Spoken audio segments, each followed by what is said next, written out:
ना, 20 रुपए तो वो आलिया भट्ट ले गई। ऐसा ही है ना यार, मैं गलत हूं तो मुझे बता देना भाई। वहां भी तो 20 रुपए की चीज 50 रुपए में बट रही है, लेकिन वहां 30 रुपए कोई और ले जा रहा है। लेकिन यहां 30 रुपए हमारे जैसे, आप जैसे साधारण परिवारों के लोगों में बट रहा है। यह है फर्क। पैसा तो दोनों जगह बट रहा है। देखो मेरे दोस्त, प्रोडक्ट 1 रुपए का है और 10 रुपए का बिक रहा है, तभी ये संसार चल रहा है।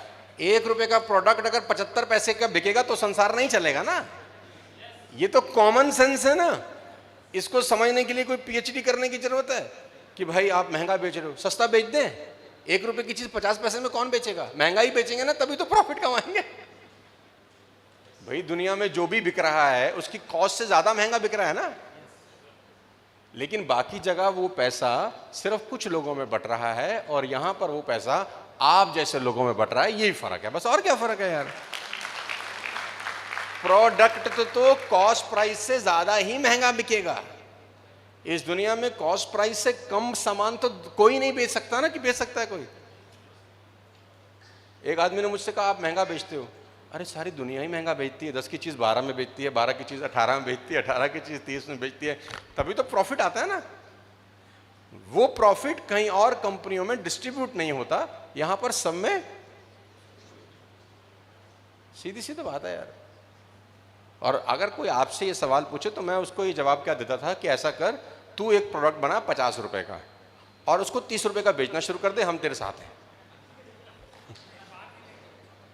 तू सस्ता बेच लेना, फिर तेरे को अगर तकलीफ है महंगे से तो तू ऐसा कर, तू सस्ता बेच, हम तेरे।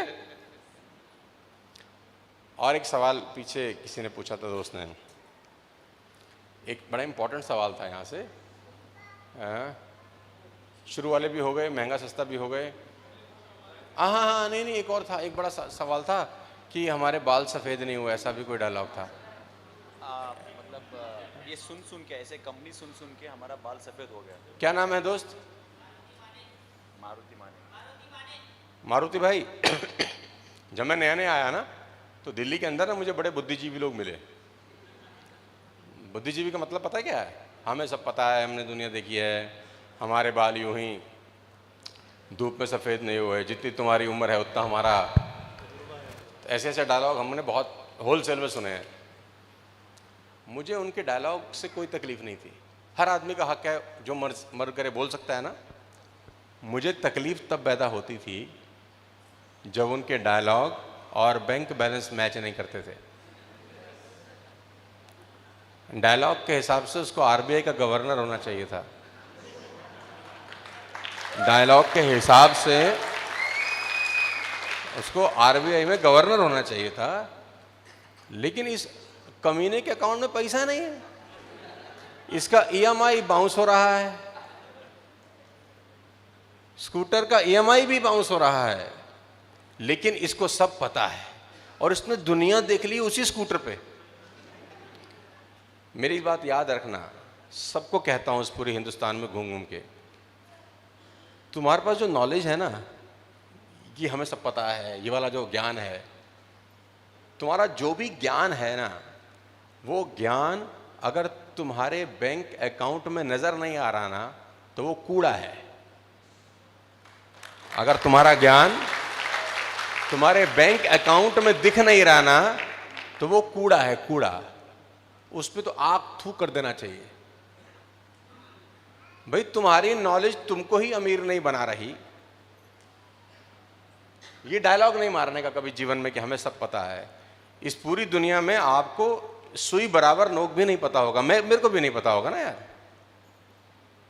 तो नॉलेज अगर आपके बैंक अकाउंट में ही नहीं दिख रही, आपकी बैलेंस शीट में ही नहीं दिख रही, तो इस नॉलेज का करना क्या, चाटना है उसको।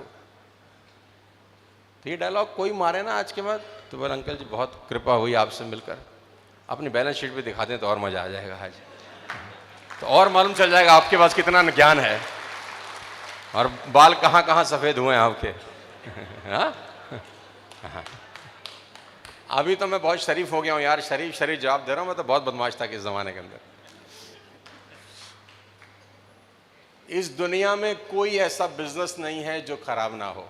अब सुनो मेरे से बात, आज मूड में हूं मैं बहुत।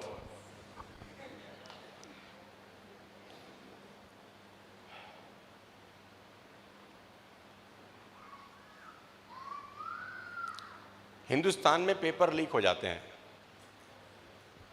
कम ऑन, बच्चे पूरी पूरी ज़िंदगी मेहनत करते हैं, पढ़ाई करते हैं, और जिस दिन एग्ज़ाम दे के घर आते हैं मालूम चलता है वो पेपर।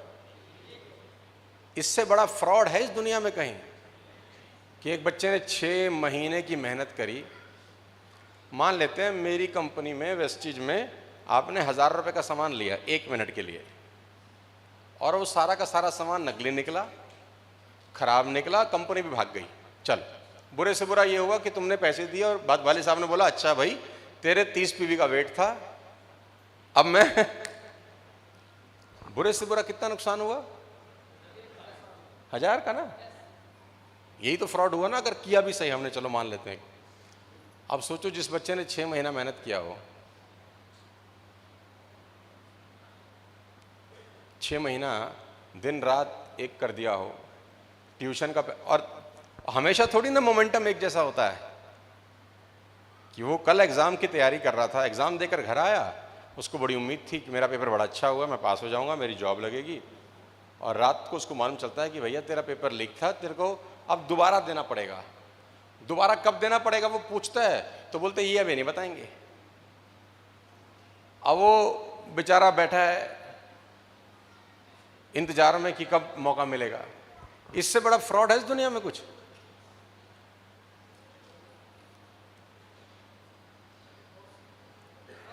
मेडिकल लाइन में बहुत बार ऐसा सुनने को मिलता है कि डॉक्टर साहब ने पैसा लेके कुछ किया। सुना है कि नहीं सुना आप लोगों ने? लेकिन ऐसा होने से सारे डॉक्टर थोड़ी ना खराब हो जाते हैं। डॉक्टर तो भगवान है यार। कोविड में जितना मेहनत डॉक्टरों ने किया उतना मेहनत तो किसी ने नहीं किया होगा यार। किसी एक आदमी के खराब काम करने से या खराब हो जाने से पूरा कम्युनिटी कभी खराब नहीं हो जाता ना यार। इस दुनिया में जो गोल्ड बेचते हैं बिना मिलावट के बेच सकते हैं, वहां भी गड़बड़ है। डिग्रियां फेक बनती हैं एजुकेशन में, वहां भी गड़बड़ है कि नहीं है? जो लोग इंश्योरेंस बेचते हैं उसमें कुछ कलाकार लोग उसमें भी धांधली करते होंगे। इस दुनिया में कौन सा ऐसा बिजनेस है जिसमें खराब लोग नहीं होते? बताओ मुझे एक बार। साला पुल टूट जाते हैं बने हुए। एक जगह पुल बनना शुरू हुआ, अब सुनना मेरी बात, एक यहां से आ रहा है पुल, एक यहां से आ रहा है पुल, इंजीनियर बना रहे हैं उसको, ठीक, दोनों को मिलना चाहिए। अब वो ऐसे हो गया, बताओ क्या करोगे? हाँ, एक पुल यहां से चल रहा है और 2 साल से बन रहा है, दूसरा पुल यहां से चल रहा है 2 साल से बन रहा है, और ये यूं हो गया। अब वो कह रहे हैं हम तोड़ के दोबारा बनाएंगे, तो लोगों ने कहा मत बनाओ। क्यों? क्योंकि बोला अब यूं हो गया तो क्या करेंगे, फिर कूद के जाना पड़ेगा इधर से उधर, उधर से इधर। कहां फ्रॉड नहीं है मुझे एक जगह बता दो। अभी चुनाव हुए, वोट दिए सब लोगों ने? दिल पे हाथ रख के बताओ जिसको वोट दिया था वो ईमानदार आदमी होगा? जिसको भी दिया होगा, जिस भी पार्टी का हो, कोई भी निशान हो, जिसको भी दिया हो, ईमानदार होगा? कितना बड़ा फ्रॉड है। फिर भी साला जाके शाही लगा जाते हो ना अंगूठे पे। यहाँ क्या फ्रॉड है यार। साला इतना जितना सीख रहे हैं ना, इतना तो यूनिवर्सिटी नहीं सिखाती को जितना फ्री में यहाँ सीखने को मिल जाता है।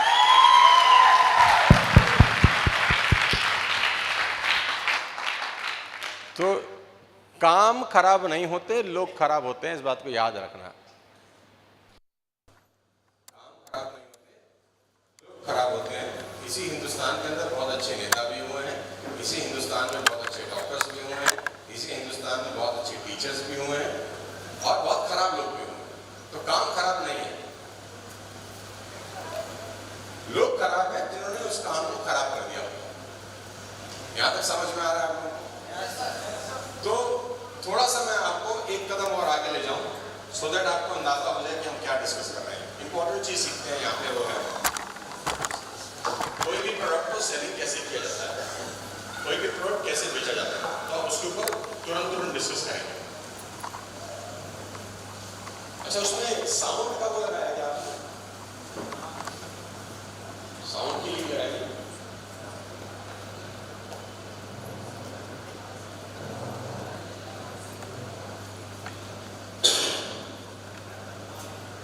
मान जाएगा साउंड?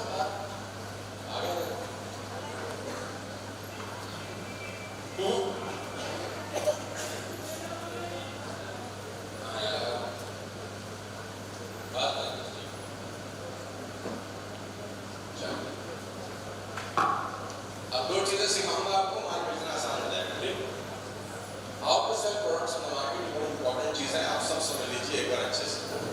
मोबाइल पे छोड़ दीजिए या छोड़ दीजिए, देखिए आंखों से देखिए, पेपर पे लिख लीजिए, how to sell products in the market. दो चीज़ें लिखी है हमने अंग्रेजी में, एक लेफ्ट में लिखा है फीलिंग, एक राइट में लिखा है इंफॉर्मेशन। जोर से पढ़िए सब लोग।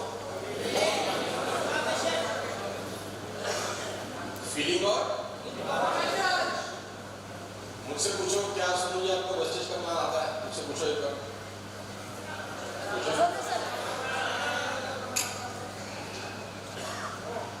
मुझसे पूछो अलवी कैसे निकलती है, पूछो। आपने को निकला वैसा, आपने बोला 5600 बच्चे से 1800 तो नहीं बता बस। इसके अलावा आपको आप बोलो डायरेक्टर बोनस पॉइंट कैसे निकलते हैं, हम बोलेंगे अपने को पता वैसे पॉइंट वैल्यू क्या आ रही है, अपने को पता। ये टेक्निकल मामला अपने का। अपने कुछ और आता है जो बहुत कम लोगों को आता है, वो सिखाना चाहता हूँ। ये चीजें सीखना इम्पोर्टेंट है, ऐसा नहीं कि नहीं है, लेकिन इससे इम्पोर्टेंट कुछ और है। एक तरफ लिखा है फीलिंग, एक तरफ लिखा है। आप में से कितने लोगों का शादी हो चुका है एक बार? सवाल गलत है। कितने लोगों का शादी हो चुका है? शादी हो चुका है? चलो अच्छा, कितने लोगों का नहीं हुआ? नहीं हुआ? एक बार भी नहीं हुआ? पक्का? कोई गर्लफ्रेंड है? धरती पे करने क्या है? उम्र कितनी है? 26। तो मन तो में चलता होगा। अरे 26 साल की उम्र में मन नहीं मचलेगा तो फिर क्या 62 साल की उम्र में मचलेगा? अरे कोई इश्क कर, इश्क करना बहुत जरूरी है। मैं जब स्कूल में था 95, तो मुझे एक लड़की से मोहब्बत हो गई। अरे तुम क्यों खुश हो गए? मोहब्बत मुझे हुई है। अच्छा, बड़ी इंटरेस्टिंग कहानी याद आ गई आपको देखकर दोस्त। तो मैं 12वीं में था sir, I was in 12th and I am talking about 1995, आज से कोई 30 साल पहले। I was fallen in love with a girl, beautiful girl. अच्छा, हमारे जमाने में लव शब्द वैसा नहीं होता था जैसे आज के टाइम का लव अलग है। हमारे टाइम में तो फ्रेंडशिप होती थी, है ना, क्या तुम मेरी फ्रेंड बनेगी टाइप। तो मैंने उसको बोला मैं तुझसे वो करता हूँ लव, तो तुम मेरी फ्रेंड बन जा। तो मुझे बोलती है अपनी शक्ल देखी तूने? तो मैंने बोला ठीक ही दिखता हूँ, मान जा। तो she said no. The refusal पहली बार जिंदगी में मिला 12वीं कक्षा में। तो 12वीं में 3-4 बार और हमने उसको क्या बोलते हैं फूल भेजे, फूल हमारे वापस आ गए। बड़ी इंटरेस्टिंग चीज बताने वाला हूँ इस कहानी के आखिरी में। ये मत समझना कि मैंने तुमको आज का चैप्टर पढ़ाने के लिए कहानी सुना रहा हूँ, इसके बाद में मॉरल ऑफ द स्टोरी भी आएगा। तो 3-4 बार भाई साहब हमने स्कूल में उसको विनती करी कि मैं मान जा, लेकिन वो मानी नहीं। तो 4 बार हमारा प्रपोजल, शक्ल देखिए, अपनी शक्ल देखिए, ऐसा ऐसा मुझे बोलती थी। तो मैंने एक बार उसकी सहेली से पूछा भाई इसमें ऐसे कौन से कोई ब्यूटी क्वीन है जो हमारी शक्ल के पीछे पड़ी है? तो बोली तू जानता नहीं है कौन है? कौन है? तो उसके जो फादर थे वो सेंट्रल वाटर कमीशन में डायरेक्टर थे, बड़ी पोस्ट, नीली रंग वाली गाड़ी उसको लाती थी। अच्छा, हम गरीब, हम पे पैसा नहीं, बाप पे खर्च, तो शक्ल खराब लगेगी उसको हमारी, है? लेकिन अब प्यार पैसा थोड़ी ना देखता है, प्यार तो फिर प्यार तो प्यार होता है। तो गुरु 12वीं पास हो गए, सारा बड़ी दिक्कत थी कि अब तो कॉलेज का टाइम आ गया, आपको मिलेंगे भी नहीं। तो हमने जुगाड़ लगाया, पता करा कौन से कॉलेज में जाएगी। तो हम भाई साहब पीछू उसी कॉलेज में एडमिशन। तो उस समय तीसरे चौथे दिन दूर से आपने देखा, तू या मैं तेरे बाप का कॉलेज है, हम नहीं पढ़ सकते, हमने फीस दिया। तो अब मेरे पास पीडी क्लोज करने के 3 साल थे। फ्रंट लाइन लगाने के 3 साल, फर्स्ट ईयर सेकंड ईयर, और 3 साल में मैंने 30-40 प्रयास किए होंगे जी, रिजल्ट एक ही, हमने नहीं जुड़ना तुम्हारे साथ। रिफ्यूजल रिफ्यूजल रिफ्यूजल, भाई साहब वो बात ही ना करें, और साला जब प्यार हो जाए तो कहीं और ध्यान जाता भी नहीं।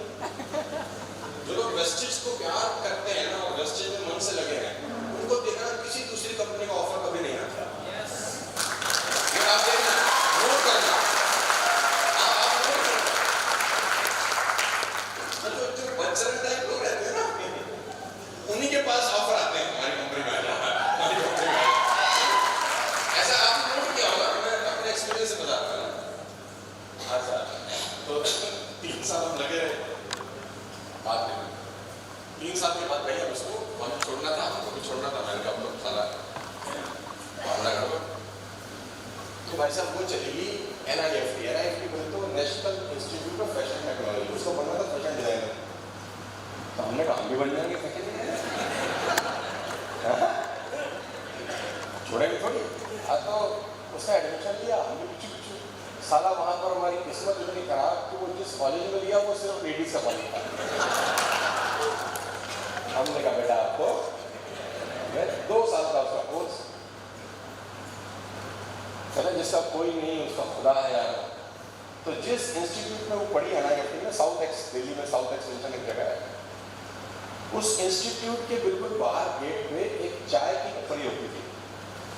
वो चाय की टपरी वाले के पास हम सारा दिन बैठ के उसका इंतजार करते थे। मैं आपको अपनी बता रहा हूँ, हमने कितने कितने कोई खिलाया है, ऐसे थोड़ी बात पे कल चढ़ गया था। तो 2 साल हम उसको बोलते रहे कि उसने मुझे बोला तू यहाँ भी आ गया। मैंने कहा देख मान जा, मुझे सरकार करने वाला कौन मिलेगा, था स्कूल से तेरे पीछे पड़ा है वो, लेकिन ना जी ना जी ना। 2001 आ गया वैसा, और ये बात शुरू हुई 1990, 6-7 साल लगता वैसा। और मैं आप सबकी जानकारी के लिए बता रहा हूँ, आज मेरी 2 बच्चों की माँ है।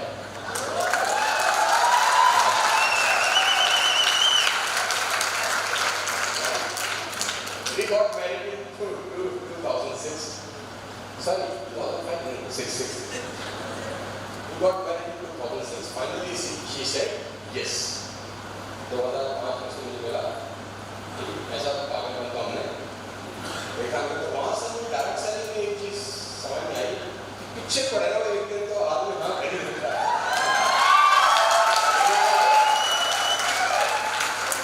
बस तुम्हारा फोकस चेंज नहीं होना चाहिए।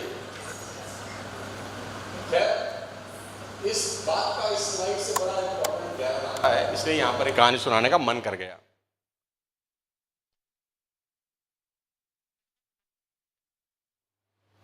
मैंने पूछा कितने लोगों का शादी हुआ है, तो बहुत लोगों ने हाथ उठाया। ठीक, अरेंज मैरिजेस हमारे देश में कैसे होते हैं थोड़ा सा आपको बताना चाहता हूं। एक न्यूट्रल प्लेस पे लड़का और लड़की की भेंट होती है। मैं ठीक कह रहा हूं? गलत हूं तो टोक देना कि भाई ऐसा थोड़ी ना होता है। न्यूट्रल प्लेस, चाची जी का घर, मामी जी का घर, बुआ जी का घर, ऐसा भाई।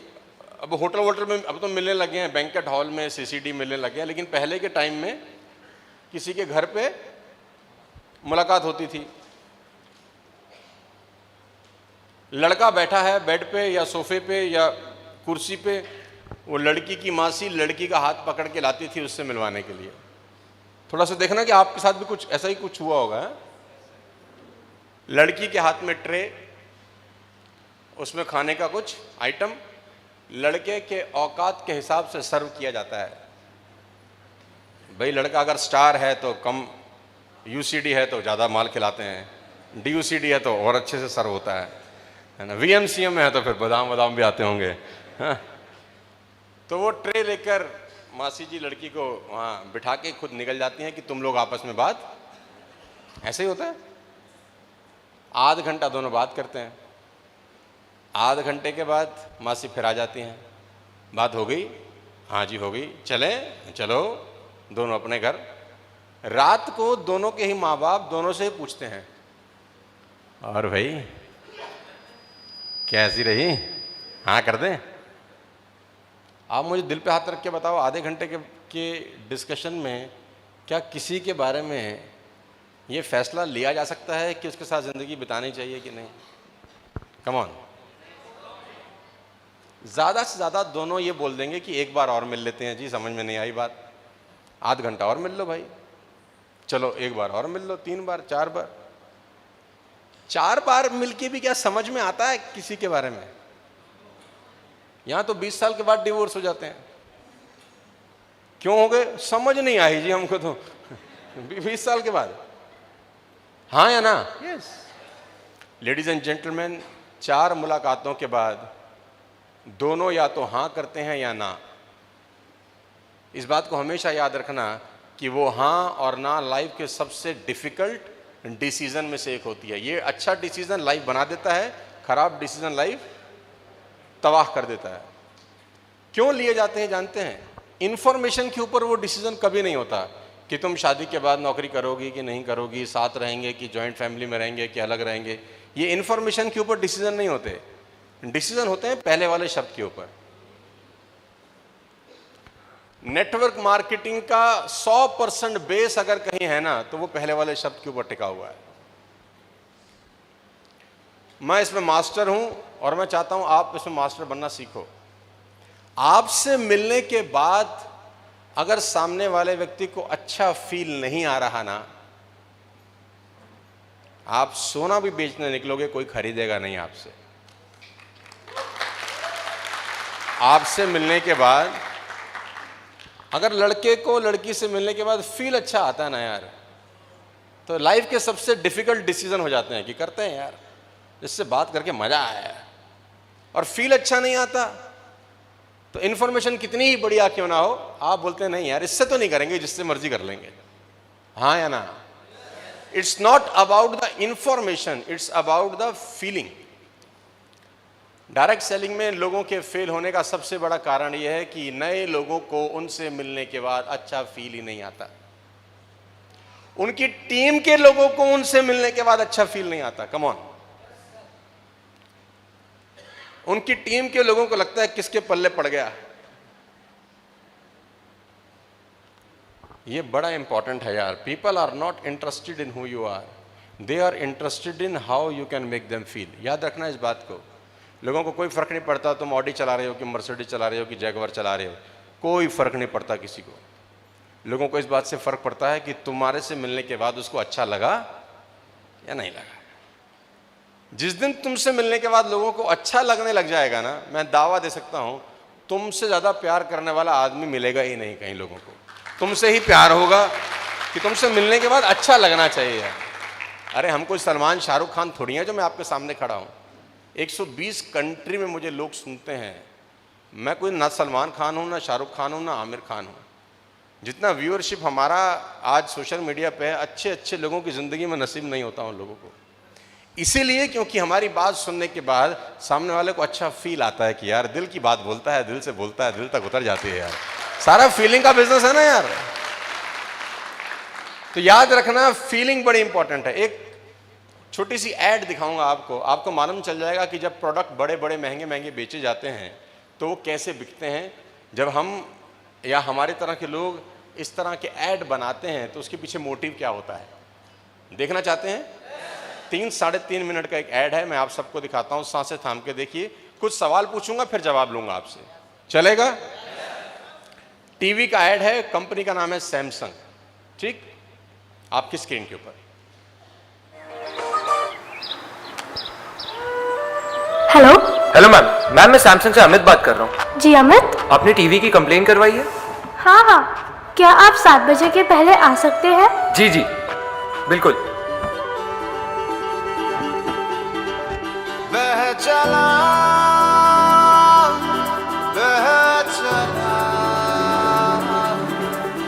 आसमान तेरे संग तू उड़ चला,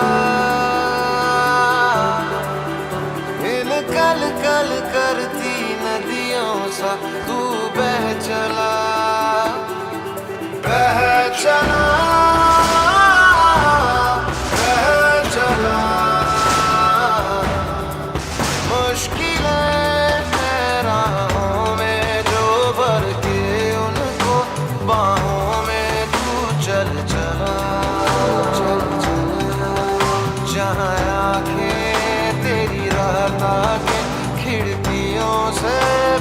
पल झांके कि तू रोशनी संग लाएगा।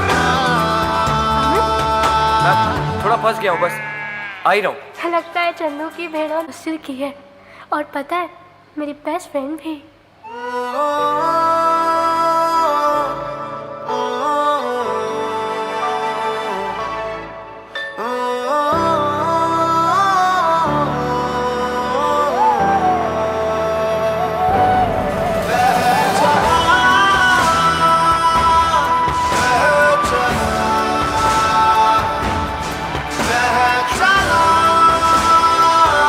रिश्ते निभाने के लिए कभी कभी थोड़ा दूर जाना पड़ता है, इसीलिए सैमसंग सर्विस वैन्स जाती हैं देश के कोने कोने तक।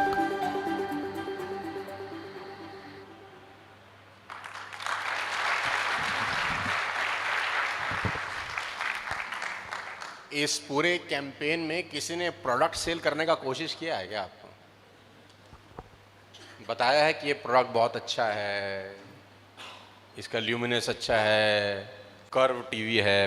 प्रोडक्ट के बारे में कोई जानकारी शेयर हो रही है पूरे ऐड में? पूरे का पूरा ऐड कैंपेन सिर्फ ये सोचकर बनाया गया है कि जो देख रहा है उसके यहां लग रही है कि नहीं लग रही है। तो जब आप अपना प्रेजेंटेशन दिखाते हैं ना, इस बात को हमेशा याद रखना, इंफॉर्मेशन से ज्यादा इंपॉर्टेंट होता है कि सामने वाले के यहां लग रही है नहीं लग रही।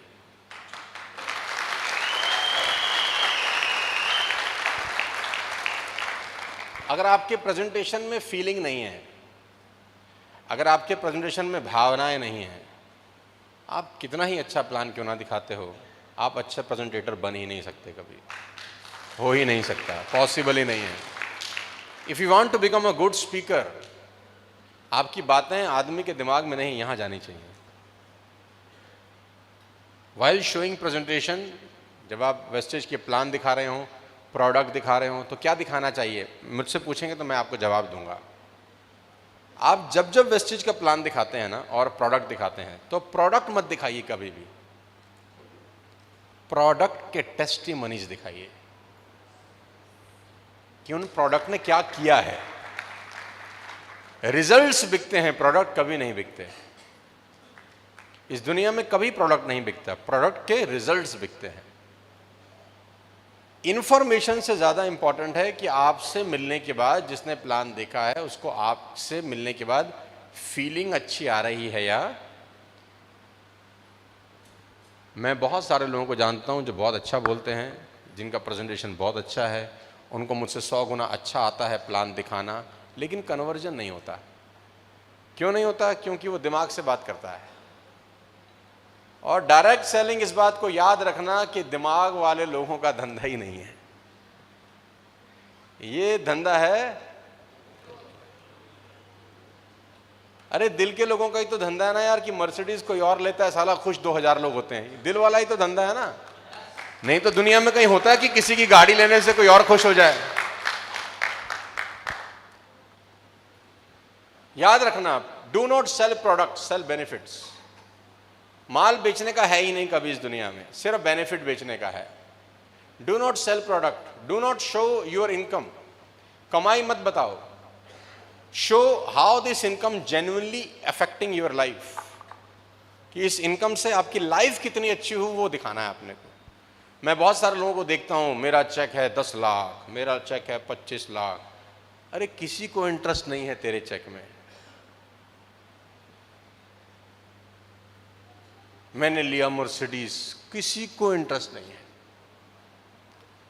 इस इनकम ने तेरी लाइफ में क्या इंपैक्ट डाला है, वो इंपैक्ट देखना चाहते हैं, ताकि वो अपने आप को आपसे रिलेट कर सकें कि कल को अगर हम इस बिजनेस में आते हैं तो ये कंपनी, ये प्रोडक्ट हमारी जिंदगी में भी ऐसा ही इंपैक्ट डाल सकती है। I was in Dubai 1.5 months back with my family, 2 daughters. I was staying in Atlantis, the costliest hotel in Dubai, for 9 days. Per day, the rent was 1,75,000 rupees only.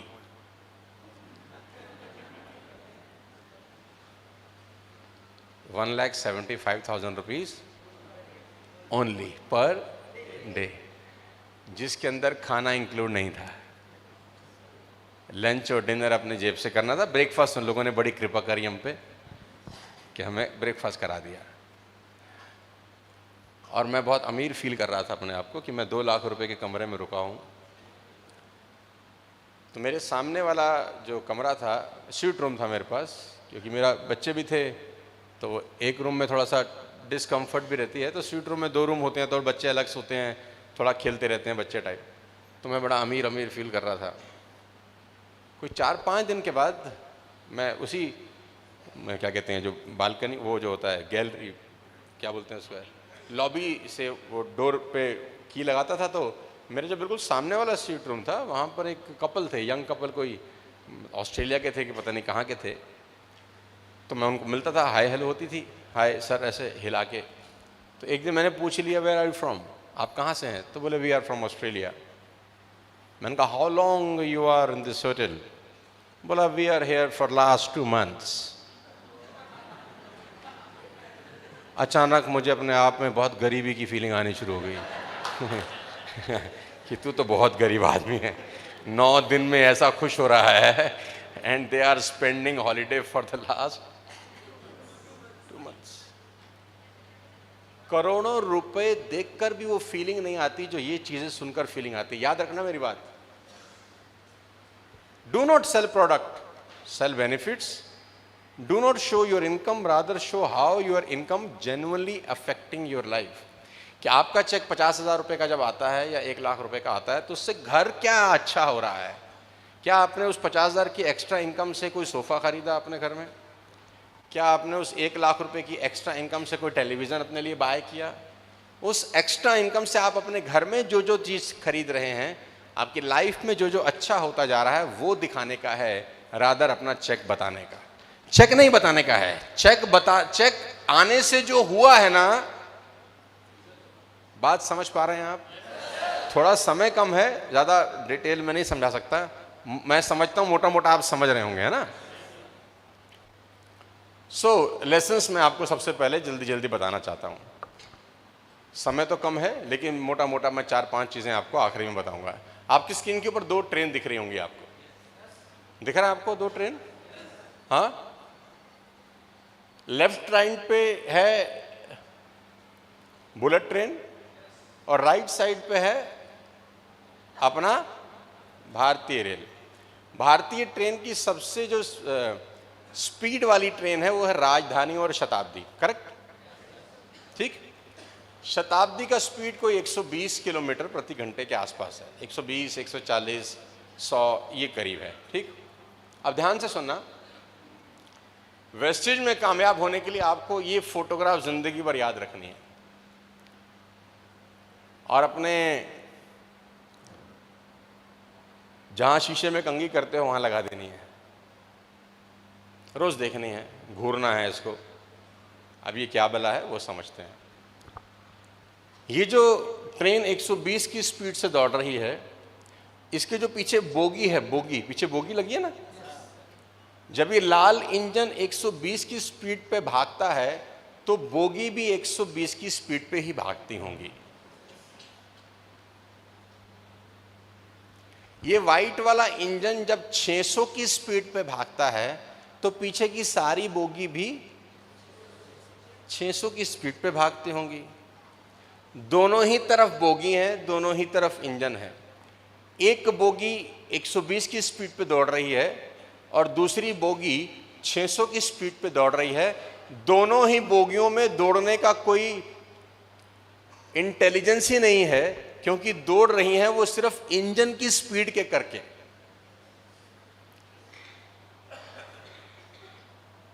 सीधा सा मतलब है, आप अपनी टीम के इंजन हो। अगर तुम 100 की स्पीड से दौड़ोगे ना, तुम्हारे पीछे बुलेट ट्रेन की बोगी भी क्यों ना लगी हो, वो भी 100 से ऊपर दौड़ ही नहीं सकती।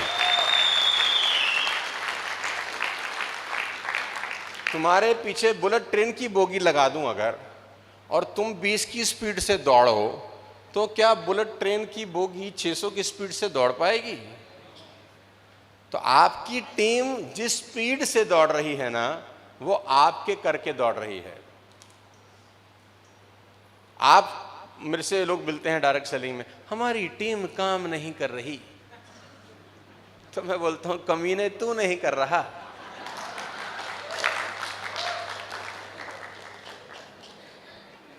हमारी टीम को प्लान दिखाना नहीं आता, हरामखोर तुझे नहीं आता। हमारी टीम के लोग प्रोग्राम में नहीं आते, डैश डैश डैश। आपको आपकी टीम में जो समस्याएं दिखाई दें, सुनना मेरी बात को ध्यान से, आपको आपकी टीम में जो समस्याएं दिखाई दें, टीम में समस्या तो होती होगी ना, होती है। आपको आपकी टीम में जो समस्याएं दिखाई दें, सोनू शर्मा की ये बात मान लेना कि वो समस्याएं आपसे ही गई हैं वहां।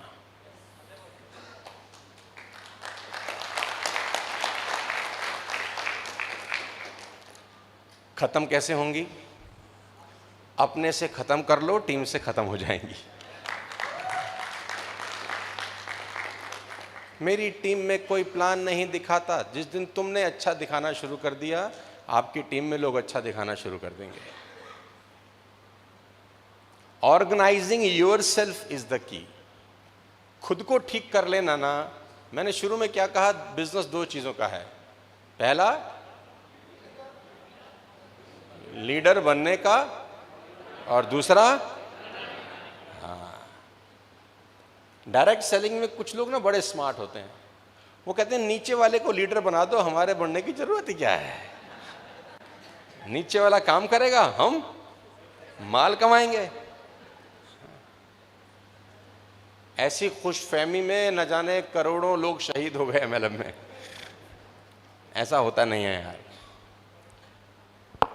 तो आपको डिसाइड करना है कि कौन सा इंजन बनने का है। आपका बोगी उसी स्पीड पे दौड़ेगा। अगर ये एग्जाम्पल ठीक नहीं होता ना मेरे दोस्त, तो एक ही कंपनी में सब बराबर ही पैसा कमा रहे होते। प्रोडक्ट तो एक ही है ना, कंपनी भी एक ही है, सबकी इनकम अलग अलग क्यों है? क्योंकि सबके इंजन अलग अलग स्पीड से दौड़ रहे हैं, इसलिए उनकी बोगियां अलग अलग स्पीड से दौड़ रही हैं। बात समझ में आ रहा है आप लोगों को ना? याद रखना कि हर बॉडी के अंदर एक पल्स होती है। वो जब वैद्य जी चेक करते हैं ना कि तेरा समय आ चुका है, सब कुछ सोनू शर्मा के नाम कर दे। हा? हर बॉडी में एक पल्स होती है। बॉडी के अंदर एक पल्स है कि 1 मिनट में इतनी बीट होनी चाहिए। अगर बीट नहीं है तो बॉडी नहीं, फिर डेड बॉडी है, ऐसे बोलते हैं ना। ऐसे ही मेरे दोस्त, वेस्टेज के बिजनेस के अंदर ना, किसी भी ग्रुप ऑर्गेनाइजेशन में मीटिंग का एक रिदम होता है। रिदम जैसे इसकी बीट है ना, आप जिसको आता है उसको पता है, वो हाथ लगाता ही बता देता है कि तेरी नब्ज धीरे चल रही है या तेरी नब्ज तेज चल रही है। हर ऑर्गेनाइजेशन ग्रुप में मीटिंग का रिदम नहीं है ना, तो वो ऑर्गेनाइजेशन ज्यादा दिनों तक कभी जिंदा नहीं रह सकती। अगर आपके ग्रुप में, अगर आपके नेटवर्क में एक रिदम नहीं बना हुआ, रिदम बोले तो रोज सुबह 7 बजे जूम होता है, ये एक रिदम है। डेली शाम को 5 बजे होम मीटिंग होती है, ये एक रिदम है। मेरे नेटवर्क के ये 8 लड़के रोज 3-3 मीटिंग करते हैं, ये एक रिदम है। जिसके ग्रुप में रिदम नहीं बना होता ना, उसका ग्रुप कभी बड़ा नहीं होता। डायरेक्ट सेलिंग में लोग मौसम के हिसाब से बिजनेस करते हैं। मौसम बोला तो आज मूड बड़ा अच्छा है, आज तो 4 प्लान दिखाऊंगा। आज नहीं दिखाऊंगा, क्यों? आज थोड़ा सा मूड ठीक नहीं है, आज थोड़ा सा बारिश आ गया, थोड़ा सोच रहा हूं गर्लफ्रेंड को घुमा लाऊं। इस बात को हमेशा याद रखना मेरे दोस्त, डायरेक्ट सेलिंग कोई जादू चमत्कार नहीं है। ये भी एक बिजनेस है, जैसा कि सभी बिजनेस होते हैं। जैसे हर बिजनेस में रोज सुबह शटर उठाया जाता है, दुकान खोली जाती है, झाड़ू लगाया जाता है, पोछा लगाया जाता है, धूप बत्ती की जाती है, भगवान को माथा टेका जाता है, दुकान पूरी तरीके से सेट रखी जाती है, ग्राहक से मिला जाता है, ग्राहक को बता। और कब किया जाता है? रोज। कितने दिन? 365 दिन। त्योहार की छुट्टी होती होगी, संडे की छुट्टी होती होगी, लेकिन बाकी 95% टाइम एक ही काम रोज करता है दुकानदार पूरी जिंदगी। कम ऑन, हाँ या ना? आपने किसी दुकानदार को सवेरे 11 बजे दुकान का शटर डाउन करके पिक्चर देखते देखा आज तक? लेकिन साला एमएलएम में क्या है, 11 बजे भी पिक्चर देखेगा। इसका जब मन करेगा तब फिल्म देखेगा, इसका जब मन करेगा घूमने चला जाएगा, इसका जब मन करेगा 5 दिन की छुट्टी मार लेगा। इसके बाप का राज चल रहा है। फिर बाद में बोलेगा काम नहीं चल रहा, क्या करें?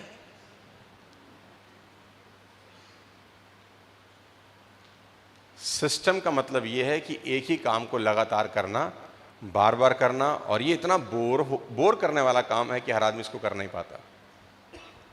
तो रिदम जरूर होना चाहिए। और ये आखिरी में इंपॉर्टेंट चीज आपको बता देता हूं, जिसको मैं बोलता हूं, आप में से कितने लोगों के पास सेल फोन है? जो हाथ नहीं उठा रहे हैं उन पे नहीं है? तुम ऐसे मानोगे नहीं। अच्छा, तुम में से पुरुष कितने हो? हाथ उठाओ। उठा ले, कोई शक?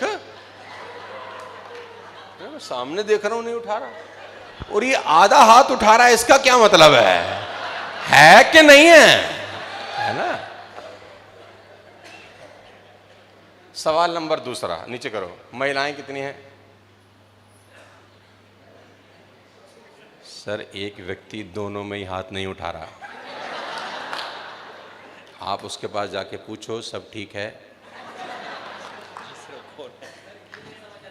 बताऊं कौन सा है? जी सर बताइए। मेरी आंखों में ना 75 डिग्री पे देखो जाते। चल छोड़ो, रहने दो।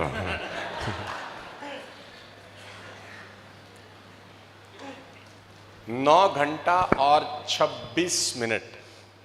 मैं फिर से रिपीट कर रहा हूं, क्या? 9 घंटा और 26 मिनट आप सब एक दिन मोबाइल पे गुजारते हैं। रोज ये एवरेज स्क्रीन टाइम है आप लोगों का 9 घंटा। और विश्वास ना हो तो मोबाइल खोलो और उसमें एक फीचर है स्क्रीन टाइम चेक करने का। 9 घंटा और 26 मिनट एवरेज है। कुछ महारथी तो इससे ज्यादा भी करते होंगे, तब एवरेज 9 घंटा आई है। अब मैं आपसे एक सवाल पूछता हूं, ठीक?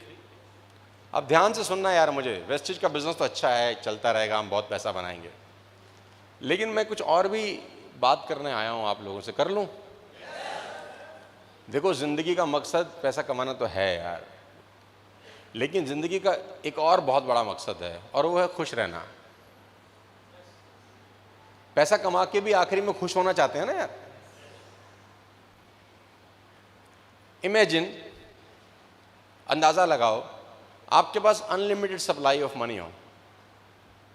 चलो मैं इसको दूसरी भाषा में समझाता हूं। 10 तारीख को आपका चेक आता है, 10 तारीख को क्रेडिट होता है आपके अकाउंट में। मान लो वाली साहब आपको ये बोलें कि हर 10 तारीख को तुम्हारे अकाउंट में 5 करोड़ आएंगे। साला खुशी नहीं हो रहा कोई। देखो, इनको लगता है हमारे को कैसे आएंगे। अरे भाई, झूठे ही खुश हो जाओ। वो गाना नहीं सुना, पल भर के लिए कोई हमें प्यार कर ले, झूठा ही सही है। 1 मिनट के लिए मानो कि हर 10 तारीख को तुम्हारे खाते में 5 करोड़ आने शुरू हो जाए, कैसा लगेगा? पहले तो थोड़ा बताओ मुझे यार। हाँ, अरे बताओ ना कैसा लगेगा यार। हाँ, हर 10 तारीख को मैसेज आए 5 crore rupees credited to your bank account. हाँ, बड़ी बड़ी। अभी तो मैं ये पूछा ही नहीं कि तू क्या करेगा, मैं सिर्फ अभी अच्छा लगेगा कि नहीं लगेगा पहले तो मुझे बताओ। अच्छा लगेगा, ये तो हम सब एग्री करते हैं।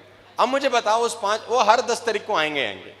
अब बताओ क्या क्या करोगे? चलो खुल के बताओ। चलो, बड़ी बड़ी गाड़ियां लेंगे,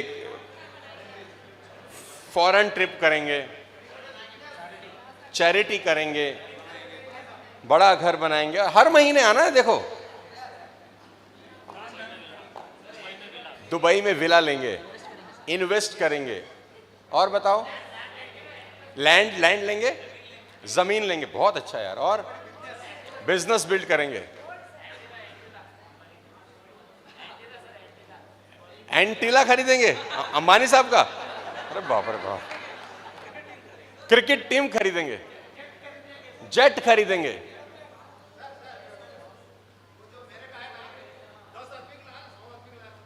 हाय हाय हाय। और क्या खरीदेंगे? हाँ हाँ, क्या करेंगे बताओ। और आप क्या करेंगे मैडम बताइए, अगर 5 करोड़ रुपए हर महीना आएगा तो? गोल्ड खरीदेंगे, हर महीने आना है ना, फिर अगले महीने क्या करेंगे? गरीबों में बांटेंगे। मेरा नंबर सेव रखियो, मेरे पास ही सबसे पहले। प्राइवेट जेट खरीदेंगे, हाँ, कुछ और डबल कमाने की कोशिश करेंगे। भूख खत्म नहीं होती 5 करोड़ के बाद भी ना।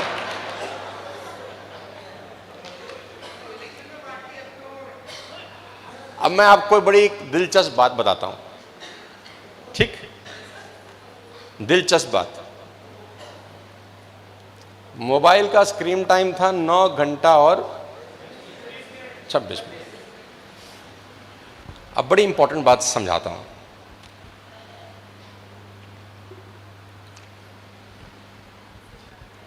आप में से किसी एक के मन में भी ये आया ख्याल कि आईफोन का नया वर्जन खरीदेंगे और सारा दिन वीडियो देखेंगे, रील देखेंगे, यूट्यूब देखेंगे? एक के भी दिमाग में आई ये बात? जानते हैं क्यों?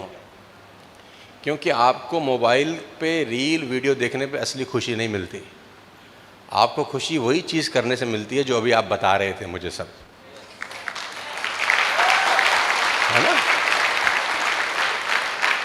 आपको खुशी मिलती है जमीन खरीदने से दोस्त, आपको खुशी मिलती है गोल्ड खरीदने से मैडम, आपको खुशी मिलती है एनजीओ खरीदने से, चैरिटी खरीदने से, क्रिकेट टीम खरीदने से, गाड़ी खरीदने से, मकान बनाने से, विला खरीदने से। तभी तो बता रहे थे ना ये सब चीजें। किसी के एक के भी खोपड़ी में आया था कि फोन पे रील देखेंगे, क्योंकि एक्चुअली में ना तुमको खुशी नहीं मिलती उसमें। खुशी मिलती है सबसे पहले यही बोलते ना कि सर सबसे पहले एक नया फोन खरीदेंगे, आईफोन 15, 16, 17 जो भी आएगा, और सारा दिन वीडियो देखेंगे। अब इस 9 घंटे का 18 घंटे कर देंगे। एक ने भी नहीं कहा ना देखो। तो मेरे दोस्त, जिस चीज से खुशी मिल ही नहीं रही उसमें क्यों अपनी जिंदगी का 40% टाइम बर्बाद कर रहे हो यार? अरे मत देखो भाई, कुछ हासिल नहीं होगा। फोन को बंद कर दो। अगर सोशल मीडिया पे देखना है कुछ, आधा घंटा फिक्स कर लो एक दिन का, शाम को 6 से 6:30, 1 घंटा फिक्स कर लो, चलो कोई दिक्कत नहीं।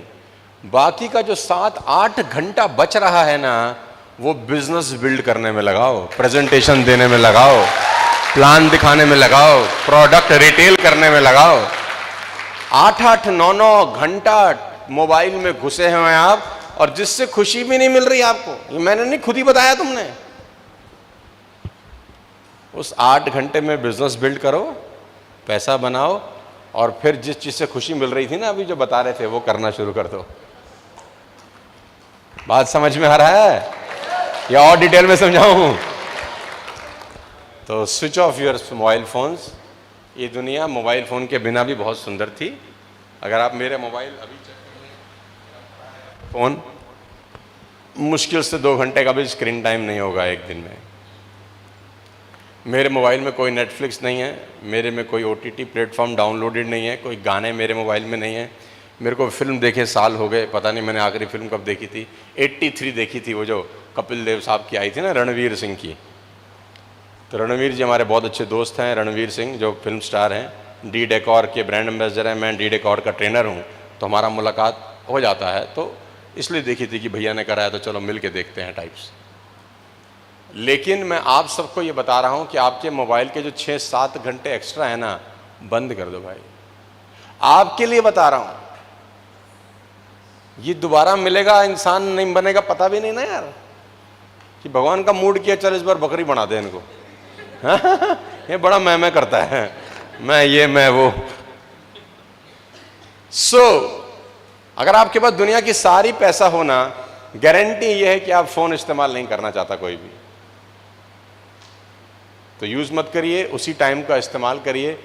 और मैं बार बार अपने टीम में भी एक ही बात समझाता हूं कि अपने टाइम को ट्रैक करना सीखिए। Track your time. पैसे को ट्रैक करते हैं ना, कहां जा रहा है, करते कि नहीं करते?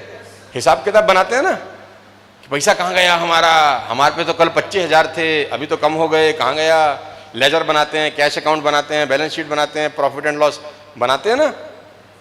पैसा तो वापस भी आ जाएगा यार, लेकिन टाइम तो वापस नहीं आएगा। मैं कह रहा हूँ टाइम को ट्रैक करना शुरू कर दिए। मेरी ज़िंदगी में मेरे कामयाब होने में सबसे बड़ा कारण है टाइम ट्रैकिंग का। आपको मैं फ्री में बता रहा हूँ, कोई पैसा आपसे नहीं ले रहे ट्रेनिंग का। 300-350 रुपये आपसे शायद लिया होगा टिकट का, बहुत मामूली सी चीज़ है यार, बहुत मामूली का मतलब जो मैं आपको बातें बता रहा हूँ वो करोड़ों अरबों रुपए की हैं। टाइम को ट्रैक करना शुरू करिए। अपने दिन को 6 पार्ट्स में डिवाइड कर लीजिए। मैं ऐसे ही करता हूँ, अभी भी करता हूँ। बहुत समय पहले मुझे ये बात समझ में आई कि मैं हर 3-3 घंटे को चेक करता हूँ कि 6 से 9, 9 से 12, 12 से 3, 3 से 6, 6 से 9, 9 से 12। मैं एक ही दिन को 6 पार्ट में डिवाइड करता हूँ और देखता हूँ रात को बैठ के कि हर 3-3 घंटे में मैंने क्या क्या किया है और क्या चीज़ गलत कर रहा हूँ जो अगले दिन नहीं करनी है। ये आपको आपका ही आईना दिखा देगा। आप देखना, आप सिर्फ ट्रैकिंग कर लीजिए और इसको 1 महीना करके देख लीजिए। आप रोज रात को बैठ जाइए या 2 दिन बाद बैठ जाइए और अपने आप को ट्रैक करके देखिए कि मैंने पूरे दिन में ये जो 6 स्लॉट थे उसमें कौन कौन से प्रोडक्टिव काम किए, कौन कौन से अनप्रोडक्टिव काम किए, और अगले दिन साला ये जो काम कर रहा हूं ना ये नहीं करूंगा। किसके साथ बैठ के चाय पी बिन बात के। अच्छा, कुछ लोग तो खाली होंगे, आओ भाई साहब चाय पिए, और ये डीएलसीपी में 2-2 घंटा चाय ही पी रहा है। मेरे ऑफिस में सर कोई आता है ना तो मैं उसको पहले बता देता हूं कि 15 मिनट के बाद मेरी मीटिंग है। उसको ये मालूम चल जाए कि 15 मिनट ही बात करेंगे, कि भाई आपको जो भी बात मुझसे करनी है उसके लिए 15 मिनट बहुत है। समस्या बताओ, समाधान लो, डिस्कस करना है तो 15 मिनट ही है। ऐसा थोड़ी ना आप मेरे ऑफिस में आए और भैया कैसे हो आजकल, और आजकल क्या चल रहा है। मैं पूछूं कैसे आना हुआ, यहां से गुजर रहा था, सोचा आपसे मिलता चलूं। भाई तू खाली है, हम नहीं है यार, तू यहां से गुजर ही जा। चाय पी, 15 मिनट का टाइम है, जो बात करनी है कर, और तू भगले और मुझे अपना काम। तो आप जब भी कोई काम शुरू करें ये ध्यान रखें कि एक फिक्स टाइम अलॉट करें उसके लिए, सो दैट आप ज़्यादा प्रोडक्टिव हो सकें। लंबा टॉपिक है, डिटेल में समझाने का समय कम है तो मोटा मोटा समझा रहा हूँ। समझ में आ रहा है? तो मैं इसमें बोलता हूँ what should be an ideal day of network marketing professional. किसी भी नेटवर्क मार्केटिंग प्रोफेशनल का एक आइडियल डे कैसा होना चाहिए, कि इस एक दिन में उसको क्या क्या करना जरूरी है, क्या क्या करना चाहिए उसको। तो मैंने एक आइडियल डे की डेफिनेशन ये बनाई है कि उसको कम से कम 30 मिनट बुक रीडिंग करना चाहिए, 30 मिनट एक्सरसाइज करना चाहिए, रिटेलिंग करनी चाहिए, कंजम्पशन करना चाहिए, होम मीटिंग करना चाहिए, जूम सेशन करना चाहिए, अपलाइन डिस्कशंस करने चाहिए, क्रिएटिंग न्यू टीम्स के ऊपर काम करना चाहिए, टीम डिस्कशंस होने चाहिए, और कोई चैलेंज उसकी टीम में आ रहे हैं तो उसके ऊपर काम करना चाहिए। एक हर अच्छे नेटवर्कर को, एक अच्छे लीडर को ये 10 काम रोज करने चाहिए मेरे हिसाब से। ये किसी भी नेटवर्कर का एक आइडियल डे होता है, और वो रोज टिक करे कि मैंने से कौन कौन से काम कर लिए और कौन कौन से काम मेरे छूट रहे हैं। मेरे फालतू फंड के ड्रामों के चक्कर में इसमें से कुछ काम छूट रहे होंगे आपके। तो what should be ideal day of network marketing professional. कुछ ज्यादा भारी तो नहीं हो रहा आपके लिए? बात समझ में आ रहा है ना? और सबसे इंपॉर्टेंट डायरेक्ट सेलिंग में है प्रोग्राम। जैसे आज का एक प्रोग्राम है ये प्रोग्राम, ये इस बिजनेस की लाइफ लाइन है यार। डायरेक्ट सेलिंग में प्रोग्राम ही जीवन की रेखा है, क्योंकि जितना एक्साइटमेंट, नॉलेज ऐसे प्रोग्राम से मिलता है ना, वैसा होम मीटिंग से नहीं मिलता यार। इसीलिए प्रोग्राम कभी जिंदगी में मिस नहीं करने चाहिए। किसी का भी बिजनेस सेमिनार हो, साला घुस जाओ। किसी का भी प्रोग्राम हो टीम को लेके,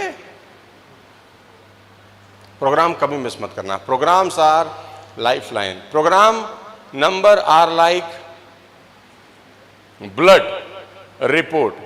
आप कि शरीर में क्या चल रहा है कैसे पता चलेगा? मैं अगर आपका ब्लड सैंपल ले लूं तो बता दूंगा ना कि शरीर में क्या क्या बीमारी चल रही है। ऐसे ही प्रोग्राम आप अटेंड कर रहे हैं कि नहीं कर रहे, ये पता चल जाएगा कि आपकी MLM की जिंदगी में क्या बीमारी चल रही है।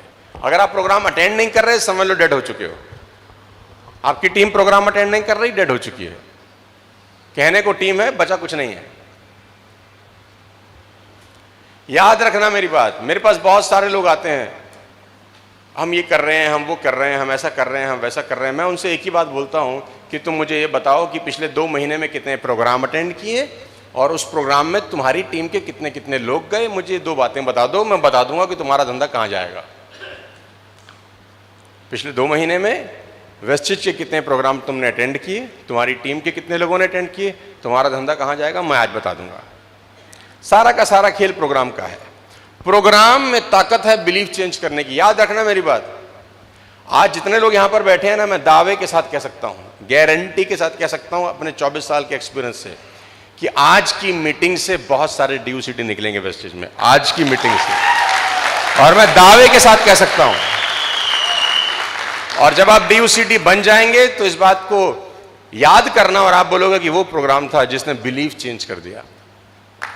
प्रोग्राम बिलीफ चेंज करते हैं, बड़े प्रोग्राम किसी के भी हो, मैं कर रहा हूं, कोई भी कर रहा हो। देखो यार, मेरे हाथ में पानी का बोतल है, इसमें पानी दिखाई दे रहा है आप लोगों को? पानी है ना। इस पानी से, इस छोटे से पानी से क्या पानी की ताकत का अंदाजा लग सकता है? नो। पानी की ताकत का अंदाजा लगेगा समुद्र किनारे जब किसी को ले जाएंगे और जब ज्वार भाटा उठ रहा होगा, तब साले को समझ में आएगा कि पानी की क्या ताकत होती है। मेरी बात समझने की कोशिश करना। तो ये तो है होम मीटिंग, और ये है ज्वालामुखी और ज्वार भाटा जो उठ रहा है यहां पर अभी बीच में। यहां आदमी आएगा ना, पानी की ताकत का अंदाजा तो समुद्र के किनारे ही होगा ना यार। पानी तो ये भी है, पानी वो भी है, लेकिन जब समुद्र किनारे जाता है ना, तब लगता है कि हाँ भाई इसमें कुछ तो बात। ऐसे ही जब लोग बड़े प्रोग्राम में आके बैठते हैं ना, तब बिलीव चेंज होते हैं कि हाँ भाई कुछ तो है यार, ऐसा तो नहीं हो सकता यार।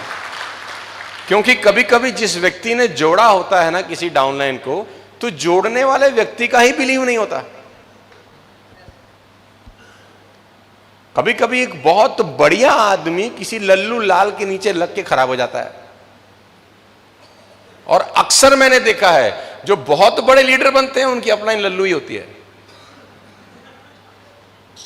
बस उनकी अपलाइन ने एक अच्छा काम किया होता है कि उनको किसी ऐसे प्रोग्राम में ले गया होता है वो और वहां जाके उसका खोपड़ी खुल जाती है।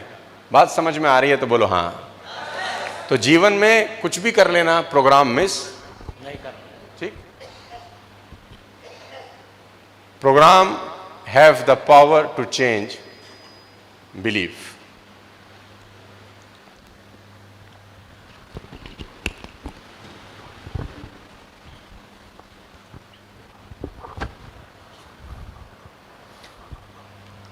एक तो इस कोट की इतनी सारी जेबें, समझ नहीं आता कहां डाल दिया ये। तो हमारे सिलने वाले भी 8-8 जेब लगाए थे, ऐसे नोट लगे घूमने उसमें। काउंट थिंग्स, बड़ी इंपॉर्टेंट चीज आखिरी में समझा रहा हूं आपको। Count things. If you can not count, you can not grow. If you want to become successful in wastage, count things. Wastage में कामयाब होना चाहते हैं? Count things. Ladies and gentleman, if you can not count, you can not grow. पिछले 1 महीने में आपने कितनी प्रेजेंटेशन दी, आपको काउंट है? तो आपका जवाब होगा नो। पिछले 1 महीने के अंदर आप कितने नए लोगों से मिले, क्या काउंट है आपके पास? तो आपके पास जवाब होगा 99% लोगों का जवाब होगा नो। काउंट, अगर आप अपने धंधे को काउंट नहीं कर सकते ना तो आपका धंधा कभी ग्रो नहीं होगा। मेरे से स्टाम्प पेपर पे लिखवा लो।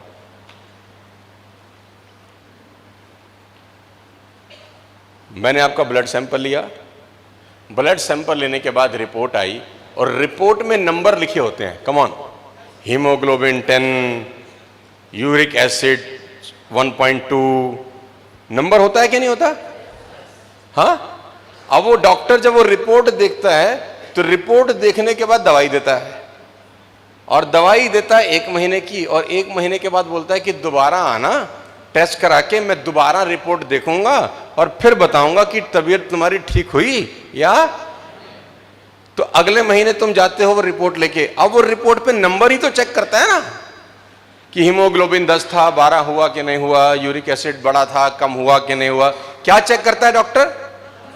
अगर वो नंबर ही ना हो तो डॉक्टर को कैसे पता चलेगा कि शरीर में जो दवाई दे रहा हूं उससे कुछ हो रहा है कि नहीं हो रहा? मुझे बताओ, कैसे पता चलेगा? नंबर से पता चलेगा ना। तो तुम्हारा बिजनेस बढ़ रहा है कि घट रहा है, पता कैसे चलेगा? मुझे बताओ।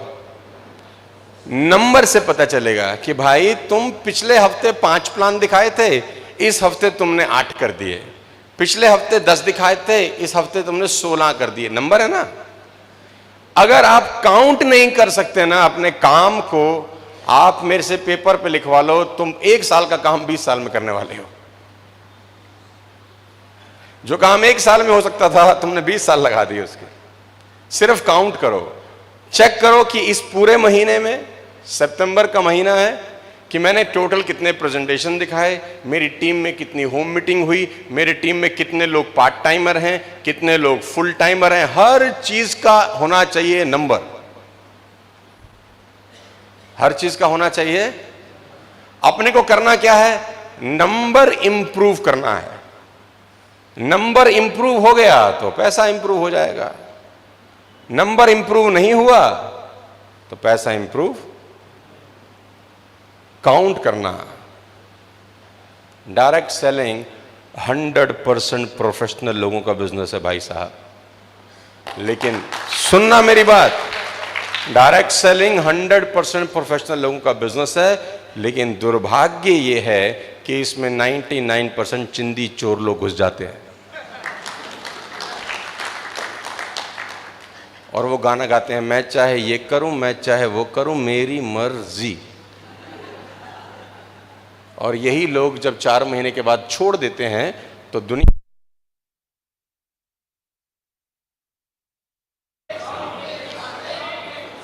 काउंट क्या चीज करना है अपने को? सब कुछ काउंट करने का है भाई, कि प्लान कितने हो रहे हैं। पहला तो ये काउंट करना है कि मैं खुद अपने हाथ से कितनी 1-to-1 प्रेजेंटेशन। दूसरा ये काउंट करना है कि मेरी टीम में कितने लोग ऐसे हैं जिनको 1-to-1 प्रेजेंटेशन देना आता है और वो कितनी प्रेजेंटेशन दे रहे हैं। तीसरा ये काउंट करना है कि होम मीटिंग एक दिन में मेरी टीम में कितनी हो रही हैं। देखो, हम एक्टिविटीज कंट्रोल कर सकते हैं, रिजल्ट कंट्रोल करना हमारे हाथ में नहीं है। रिजल्ट हमारे हाथ में है, लेकिन एक्टिविटी कंट्रोल करना तो हमारे हाथ में है ना। कि मैं अगर 2 प्लान दिखा रहा हूं तो मैं 4 कर सकता हूं, ये तो मेरे हाथ में है ना यार। तो आप एक्टिविटी बढ़ा दें, रिजल्ट अपने आप। एक्टिविटी कम कर दें, रिजल्ट कम हो जाएगा। एक ही पल्स है इस पूरी बिजनेस की, नंबर और रेशो। मेरी टीम के जब लोग मेरे पास आते हैं रोते पिटते मेरे ऑफिस में मेरे से टाइम लेके कि सर हमारा काम नहीं चल रहा, सर हमारा काम ही नहीं चल रहा, हम तो बड़ी मेहनत करते हैं लेकिन, तो मैं उसको बोलता हूँ अपनी कॉपी लिया भाई, कॉपी लिया। क्या लिया? कॉपी लिया, कॉपी चेक करेंगे। बोलता कॉपी? मैं को बता, तूने पिछले 1 महीने में किया क्या है, पहले हो तो देखूं। कि तूने कितने प्लान दिए, तेरी टीम में कितने प्लान हुए, पहले ये लेके आ, उसके बाद बात करेंगे तेरा धंधा चल रहा है क्या। 95% या 98% लोगों के पास ऐसा कोई रिकॉर्ड ही नहीं होता कि वो जो मुझे बता सके कि सर हमने इतना काम किया है लेकिन फिर भी काम नहीं हो रहा। देखो, काम उसी व्यक्ति का नहीं होता जो करता नहीं है। जो करता है ना उसका काम 100% होता है इस बिजनेस के अंदर। लेकिन जो नहीं करता वो भी आके रोता तो यही है ना कि काम। तो याद रखना, network marketing is a number game. इस काम में मुझे सबसे ज्यादा मोहब्बत क्यों है, क्योंकि मैं इस काम को फ्यूचर प्रिडिक्ट कर लेता हूं किसी भी व्यक्ति का। जब वो मुझे अपना कॉपी दिखाता है तो मालूम चल जाता है कि उसका भविष्य कहां जाएगा। तो नंबर आपके पास होने चाहिए। यहां तक क्लियर हो रहा है आप लोगों को? चलिए, 4 चीजों की कन्विक्शन, फिर इस प्रोग्राम को आज के लिए विराम देंगे। 4 चीजों को याद रखना हमेशा जिंदगी में। आपको कन्विक्शन होनी चाहिए 4 चीजों के ऊपर। नंबर 1 क्या है? अच्छा, कैसे प्रोडक्ट है हमारे, बताओ यार, थोड़ा सा मुझे पता नहीं है यार। है कैसे प्रोडक्ट है हमारे? प्रोडक्ट कैसे हैं यार? बढ़िया है ना? नहीं, कैसे हैं ये पूछ रहा हूं। अच्छे हैं, बेकार हैं? हाँ, अच्छे हैं। तो आपको प्रोडक्ट के ऊपर कन्विक्शन है कि नहीं है? कितने %? अरे वाह। दूसरा, ऑर्गेनाइजेशन। हम कौन सी कंपनी में काम कर रहे हैं, इस ऑर्गेनाइजेशन पे आपको कैसा कन्विक्शन है? बढ़िया है। तीसरा है लीडरशिप, यानी जिस टीम में आप हैं उस लीडरशिप पे आपको कन्विक्शन अच्छा होना बहुत जरूरी है।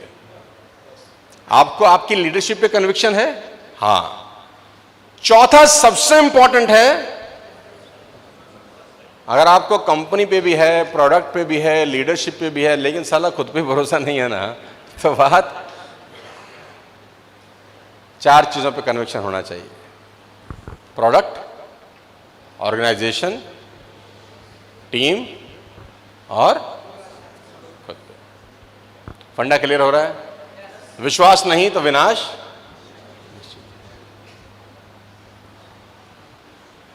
डाउट नहीं करने का है जीवन में।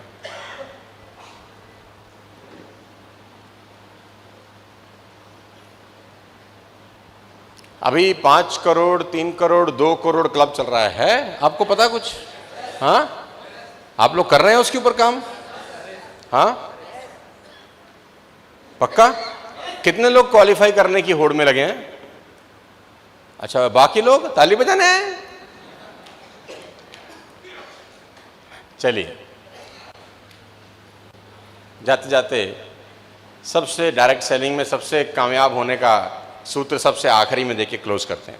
लास्ट सूत्र है आज का, और वो है personal sponsoring. Personal sponsoring direct selling में गेम चेंजर होती है यार। पर्सनल स्पॉन्सरिंग डायरेक्ट सेलिंग में लोगों के फेल होने का सबसे बड़ा कारण सुन लो आखिरी में। बता दूं, अच्छी अच्छी बातें तो बहुत बता दी, खराब भी बता देता हूं। डायरेक्ट सेलिंग में फेल होने का सबसे बड़ा कारण, और आप बताना कि मैं गलत बोल रहा हूं कि सही। अगर मैं गलत बोल रहा हूं तो मुझे टोक देना कि नहीं जी ऐसा तो नहीं होता। ठीक है सर? तो जितने भी काले कोट वाले भैया बैठे हैं, जब आदमी डायरेक्ट सेलिंग में नया नया आता है ना, तो मेहनत ज्यादा करता है, दिमाग कम लगाता है। जब नया नया आता है प्राणी, तो मेहनत ज्यादा करता है, दिमाग जैसे जैसे ऊपर जाता है ना, उल्टा हो जाता है। साला मेहनत कम करता है और दिमाग ज्यादा लगाता है। बोलो हाँ या ना? ये उसके फेल होने का सबसे बड़ा कारण है। जैसे जैसे ऊपर जाना शुरू करता है ना, मेहनत कम हो जाती है और खोपड़ी ज्यादा चलती है। तो देखो, हमेशा याद रखना कि जब डायरेक्ट सेलिंग स्टार्ट की थी ना, तो वो जो मेहनत शुरू में करते थे ना, 3 महीना 6 महीने, वैसे ही मेहनत जिंदगी भर कर सकोगे ना, तो खेल चेंज हो जाएगा। लेकिन वो मुश्किल है, वो आसान नहीं होता यार, क्योंकि कंफर्ट जोन ना घुसा देता है। फिर घर में एसी लग जाते हैं, फिर थोड़ा मजा आता है, फिर नीचे लीडर्स तैयार हो जाते हैं, फिर लीडर अपने आप बिजनेस लाते हैं, फिर उसका काम होता है खाली पूछना कि इस महीने कितना देगा, है ना? तो इस बात को याद रखना, अगर ज़िंदगी में आगे बढ़ना है तो पर्सनल स्पॉन्सरिंग कभी बंद मत करना। पर्सनल स्पॉन्सरिंग गेम चेंजर है। लोगों को लगता है जैसे उसकी टीम में 25-30 लोग हुए, अब मेरा ये काम नहीं है, अब नीचे वाले का काम है। ये गलत धारणा है। पर्सनल स्पॉन्सरिंग रोज का काम है, जैसे आप पहले करते थे। आप देख लो, वही लोग कामयाब हैं जो आज तक पर्सनल स्पॉन्सरिंग कर रहे हैं। अब तो फोस्टर भी आ गया ना, कहीं मर्जी लगा दो, आ गया ना जुगाड़ कि अपनी आईडी से स्पॉन्सर करो, किसी के नीचे स्पिल मार दो। अभी तो आ गया ना ये सिस्टम भी। पर्सनल स्पॉन्सरिंग का सबसे बड़ा प्रॉब्लम क्या है? Everyone starts his career with personal sponsoring. Those who make it top 1% in the business continuing doing it years after that they had started. When people start network marketing business, whole world in their team. When they have a team of 10-12 people, this team become their world. उनको लगता है जैसे 10-12 लोग जुड़ गए, यही सारी दुनिया है मेरी बस। उसके आगे सोचते नहीं है, पर्सनल स्पॉन्सरिंग करना बंद कर देते हैं। तो आप सबको पर्सनल स्पॉन्सरिंग बिल्कुल नहीं रोकनी। People who are the first to quit this business are the ones who cannot do personal sponsoring. भागने वाले लोग वही होते हैं, याद रखना, जिन्होंने पिछले 3 महीने में एक भी पर्सनल स्पॉन्सरिंग नहीं की होती। जो आदमी कंटिन्यूस पर्सनल स्पॉन्सरिंग करता है वो इस बिजनेस में कभी क्विट कर ही नहीं सकता। देखो, एक नया आदमी ना एक नई एनर्जी लेके आता है ग्रुप में, याद रखना मेरी बात। मुझसे किसी ने पूछा एक दिन काम कम चल रहा है तो हम क्या करें? मैंने कहा पर्सनल स्पॉन्सरिंग। टीम में नेगेटिविटी है, क्या करें? Personal sponsoring. रिवॉर्ड अचीव करना है, क्या करें? Personal sponsoring. जो तू कर सकता है वो कर। टीम से उम्मीद मत बांध कि टीम। अच्छा, प्रॉब्लम क्या ना, ऊपर वाला सोचता है नीचे वाला करेगा, नीचे वाला उसका बाप है, वो सोचता है मेरे नीचे वाला करेगा, और उसके नीचे वाला उसका बाप है, उसके नीचे वाला सोचता है अब सारा काम, और आखिरी में सारी उम्मीदें उस पर आ जाती हैं जो बेचारा कल जुड़ा होता है। पूरी कंपनी का बोझ उस बेचारे के कंधे पे है, क्योंकि ऊपर वाले कुछ नहीं कर रहे, वो सिर्फ नीचे वाले से उम्मीद कर रहे हैं। अगर हर आदमी पर्सनल स्पॉन्सरिंग शुरू कर दे तो इस कमरे में 1000 लोग बैठे हैं यार। अगर जेन्युइनली 2-2, 3-3 लोगों को स्पॉन्सर कर दें इस महीने, तो 3-4 हजार न्यू रिक्रूटमेंट हो जाएंगी इसी ग्रुप के अंदर। यहां जो आप बैठे 3000-4000 रिक्रूटमेंट। लेकिन आप करोगे नहीं। आप क्यों नहीं करोगे? आप नीचे वाले को बोलोगे तू कर। नीचे वाला तुम्हारा बाप है, वो अपने नीचे वाले को बोलेगा तू कर। आप अपनी टीम से जो चाहते हो वो करना शुरू कर दो। आप चाहते हो ना टीम के लोग स्पॉन्सरिंग करें? Start doing it. वापस आता हूं उसी बात पे जिस बात से बिजनेस शुरू किया था हमने इस ट्रेनिंग का। 2 ही काम है मेरे दोस्त, लीडर बनना और लीडर। आप लकी हैं कि आप हिंदुस्तान की सबसे अच्छी कंपनी में हैं। यहीं रहिए। उतार चढ़ाव आते हैं, बिजनेस ऊपर नीचे होता है। डगमगाइएगा मत, भगोड़ा मत बनिएगा। भगोड़ापन पाप होता है यार। ऐसा नहीं हुआ कि आज बिजनेस खराब हुआ तो फिर कुछ और ढूंढना शुरू कर दिया। जीवन में भागिएगा मत, रहिएगा। दिन कभी खराब भी आते हैं, दिन कभी अच्छे भी आते हैं। जो टिक के काम करेगा पैसा उसी को आएगा। राइट? मेरी बहुत बहुत बधाइयाँ आप सबको, बहुत बहुत शुभकामनाएं आप सबको। और मैं दिल की गहराइयों से आपको एक बात बोलना चाहता हूँ, एक्सेप्ट करना चाहता हूँ। मुझे आपसे मिलकर वाकई बहुत अच्छा लगा। बहुत दिनों के बाद। हाँ, मैं अभी इतना देर तक ट्रेनिंग नहीं देता। अपने टीम के अंदर भी 20-25 मिनट बोलता हूँ और चला जाता हूँ। मेरी टीम वाले भी नाराज रहते हैं मुझसे। लेकिन आपसे इतनी देर बात करी, पता नहीं चला। मैं नहीं कहता कि सारी बातें आप इम्प्लीमेंट कर लेंगे, एक भी इम्प्लीमेंट कर ली तो भी बहुत है। एक भी बात इम्प्लीमेंट कर लेंगे तो भी बहुत है। फिर कभी मौका लगेगा तो आपसे लंबी चर्चा करेंगे। राइट? मेरी बहुत बहुत बधाई। आप स्वस्थ रहिए, खुश रहिए और लड़की ढूंढ ले तू यार। ಹೆಸರು ಯಾರು ಕುತ್ಕೊಳ್ತಾರ ಅವ್ರಿಗೆ ಮಾತ್ರ ಸರಿ. ಎಸ್, ಯಾರೆಲ್ಲ ಚೇರ್ ಮೇಲೆ ಇರ್ತೀರ ಅವ್ರಿಗೆ ಮಾತ್ರ ಅಲೋ ಮಾಡೋದು, ಯಾರಾದ್ರೂ ನೀವು. ಹಾಗಾಗಿ ಸೊ ಎಲ್ಲರಿಗೂ ಕೂಡ ತುಂಬಾ ತುಂಬಾ ಧನ್ಯವಾದಗಳು. ಯಾಕಂದ್ರೆ ಇಲ್ಲಿವರೆಗೂ ಪೇಷನ್ಸ್ ಇಂದ ಕುತ್ಕೊಂಡಿದ್ದಕ್ಕೋಸ್ಕರ ಸುಮಾರು ಜನ ಬ್ಯಾಂಗ್ಳೂರ್, ಹೈದರಾಬಾದ್ ಇಂದನೂ ಕೂಡ ಬಂದಿದ್ದಾರೆ. ತುಂಬಾ ಧನ್ಯವಾದಗಳು. ಡೆಫಿನೆಟ್ಲಿ ನಾವು